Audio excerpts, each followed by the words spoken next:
how to buy NEIRO, the NEIRO token. So before we start, this is not financial advice. I am not a professional economic expert. So before investing in any project that you find on my channel, please do your own research. Now, as you can see, this is their X account, and as you can see, make sure, as you can see, they have a big community. Make sure to take a look at it.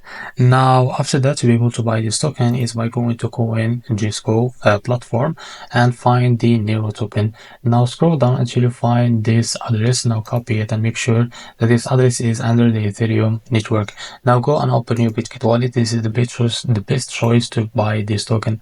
Now go here and select the Ethereum network and click on this path icon. Now paste the token on this from here, as you can see, to be able to find the right one. As you can see, this is our token. Now click on this little plus to be added to our wallet. Now go back to be able to find our token. As you can see, click on it. Now after that, click on swap to be able to buy this token. Click here to switch.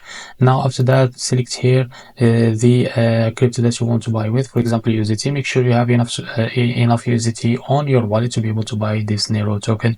Now enter here how much you want to buy, and after a few seconds you will be able to see here how much you will receive of that token. Now after that, click on the swap to be able to buy this token. So this is how to buy the NEIRO token. If you found this video helpful, please like and subscribe. See you in the next video.